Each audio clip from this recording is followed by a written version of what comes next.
alam ng taong bayan na wala po akong kasalanan kung hindi yung maglingkod sa inyo ng buong katapatan. Ano man po yung gagawin nila. Ako po ay naniniwala na meron po tayong isang Diyos na mapagmahal. At sa kanyang kalooban po ay doon ko na lamang ibinibili ng aking magiging kapalaran dyan.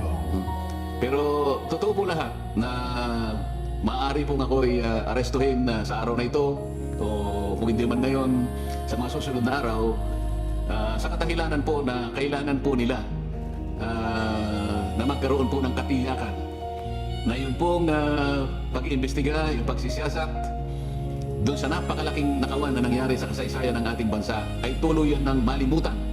Huwag po kayong mawawala ng loob. Alam ko po na ito'y pansamantala lang. Alam ko pong hindi magpapabaya ang Panginoon Diyos.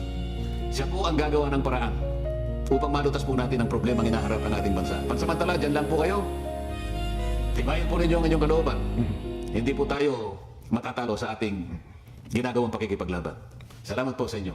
Tao yan, pero alam niya na hindi sa tatayan doon sa kabayo sa karera, kundihado yun. Ay, siyempre naman ho. Tataya siya doon sa Yamado. Eh, di ako Yamado, number 31 nga ako eh. Kulelet na kulelet. Kumbaga sa takbuhan ng kabayo, number 31 ako. Sino ang nasa matinong isip ang tataya sa number 31? Tapos pinadala ako 22, tapos mawagsak ulit sa 23. Sa mga wala man lang ako sa Magic 12. Hanggang sa huling linggo ng kampanyahan ng time na yun, no? Number 22 pa rin ako. Oo. Sinong mag-aakala na mananalo? Sinong tataya sa akin? So paano ko gagamitin yung posisyon ko? Yun ang pinipilit natin. Pero mag-iimbento sila. Nako. Yun na lang ang gagawin eh. Yun pong indirect bribery ay available.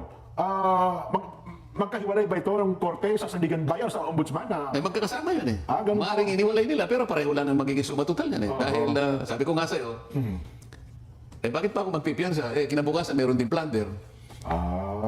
Pero as of now, sa mga sandaling ito, Sen, habang tayo nag-uusap, 451, meron na ba kayong nabalitaan na arrest warrant o ano ba na para kayo po ay... Nabalitaan ko na. Kaya nga ako nagpapahayag ngayon. Kung sakasakali pong ituloy nila ang pag-aresto sa akin, ako po isasama sa kanila peacefully. Ibig sabihin, I will not resist. Sapagkat tungkulin po yun ng arresting officer. Alam po naman po yung tuntunin kung paano ka arestuhin. Talagang ganyan eh. Ako naman ay dahil sa ginawa kong pakikipag laban tungkol sa katwiran at sa umiiral na batas, kung ito ang magiging kabayaran ng pagtatanggol ko sa ating bansa, sa ating mga kababayan, nasa kanila po yun eh. Wala akong alam na aking nilabag na batas. Yung pong kanilang mga asunto'y puro invento yun. Alam po ninyo, pinagdalhan ng malay-maleta. Pati po yung mga kasama ko Senado na dati namin kasama sa grupo namin, meron silang plunder na nauna na. Pero dahil sa pagsanib sa kanila, nawala na po siguro. Baka sila po ay hindi na asuntuhin. Mauuna pa po akong arestuhin. Doon sa mga kasama namin dati na nangako na magiging intact kami. Walang hiwalayan, walang maghuhudas. Sabi ni Pero Boying, napansin na ninyo kung sino po yung naghudas. sabi ni Ombudsman Boying, yung mga naunang sa pa, hinog na raw po ang kasong plunder para sa kanila. Nakita ko, unang-una, April 2026. Nandun yung 5 kaso na nakalaan para kay Martin Romualdez. Isang plunder, isang indirect bribery, isang direct bribery, a violation of AMLAC, violation of RA 3019. 5. April 2026. Hindi ko lang alam ng date kay Joel Villanueva at saka kay Chis Escudero. Pero ako, invento lang. Walang kaugnayan po sa public funds. Wala po akong ninakaw. Ang tanging kasalanan ko lang po sa kanila. Sa kanila, hindi sa taong bayan. Ay yung pilitin ko po na ituloy ang pagdinig diyan sa flood control projects, anomaly na yan. Mapanagot. Kasi Mapanagot, pati silang lahat. Mapanagot ang nasa likod talaga. Nasa sa kanila po yun. Nasa kanila na po yun. Kung talagang arestuhin po nila ako, muli po ako nagsasabi na ako'y sasama sa kanila ng buong pagpapasako. I will not arrest. I will not resist the arrest. Pero habang pinakikinggan ko kayo, Sen, mabigat. Ako, personally, mabigat sa logo po yung gagawin nila yan, Sen. Alam ko naman, si Nelson nga, nakikita ko, lumuluha pa yung tao. Pero talagang gano'n, ha? At hindi ko kayo masisisi kung malulungkot kayo. Pero gano'n talaga eh. Bilang tao, malulungkot naman. Lalong-lalo na, sa katulad ko, wala naman akong nagawang kasalanan. At yung ibang mali-maleta ng pinagdalhan, nandiyan na nga ang mga nakaumang na lahat, ang mga plunder cases laban sa kanila, pero hindi nila ginagalaw. Minabuti pa nila na baka sakaling ako pa umauna na maaresto. At ang kinalaman ng iba, baka mabswelto pa po yun. Di ba? Di malayo yun. Mukhang, ano ba ito? Lokohan na ba ito? Mukhang, sabi nga nung isa kong narinig, mukhang inuunggoy na tayo, Planet of the Apes na ba Pilipinas na yan? Hindi kasi, dahil nga siguro sa kinatatakutan nila yung multo na kanilang ginawa, pinagnakawan ng taong bayan, Isip-isip po, nilimas nila ang salaping bayan Oo. na para sana sa serbisyo ng mamamayan. Pagkatapos, natakot sila sa multong ginawa nila, gusto nilang pagtakpan.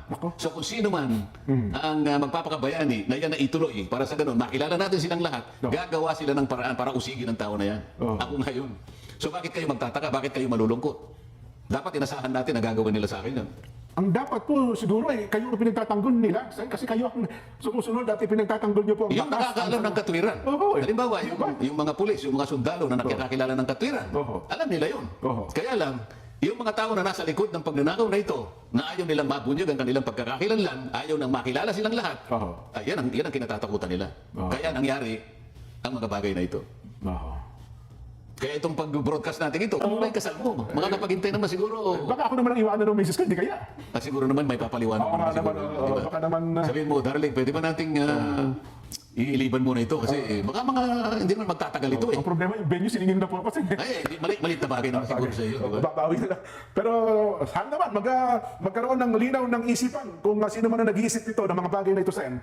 At anyway. Basta takot dyan, maliwanag sa akin yan na alam ng taong bayan na wala po akong kasalanan kung hindi yung maglingkod sa inyo ng buong katapatan. Ano man po yung gagawin nila.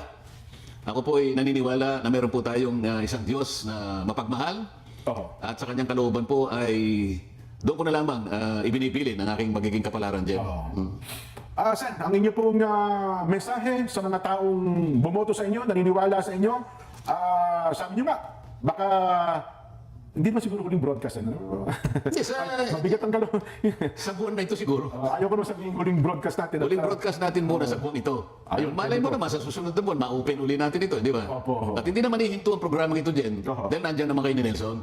Pero mabigat mag-programa, Sen, kung gano'n ang nasa likod ng isipan namin na mahirap magtanggol para sa batas kapag ginagawa natin yung tama, ganito pa gagawin nila.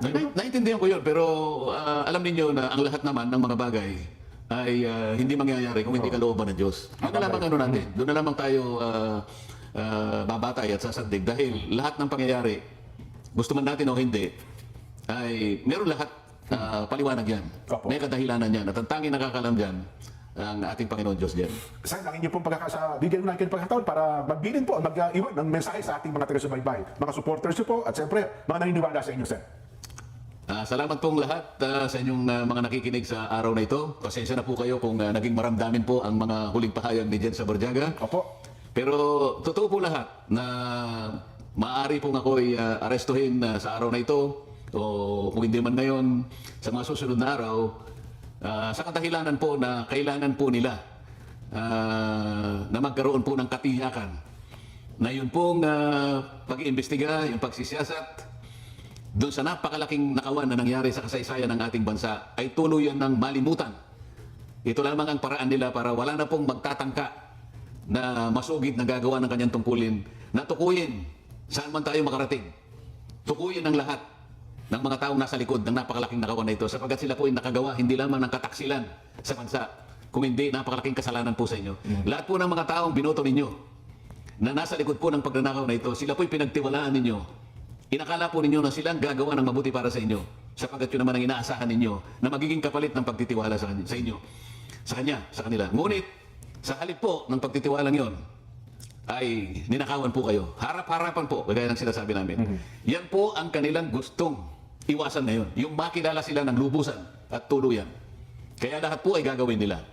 Huwag po kayong mawawala ng loob. Alam ko po na ito'y pansamantala lang. Alam ko pong hindi magpapabaya ang Panginoon Diyos. Siya po ang gagawa ng paraan upang malutas po natin ang problema ang inaharap ng ating bansa. Pansamantala, dyan lang po kayo. Tibayan po ninyo ang inyong kalooban. Hindi po tayo matatalo sa ating ginagawang pakikipaglaban.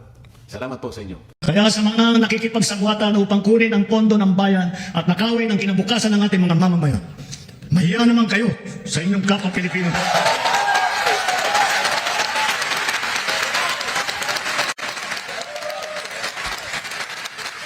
Mahiya naman kayo sa mga kabahayan natin na anod o nalubog sa mga pagbaha. Mahiya naman kayo, lalo sa mga anak natin na magmamana sa mga utang na ginawa ninyo at binuhusan ninyo ng pera.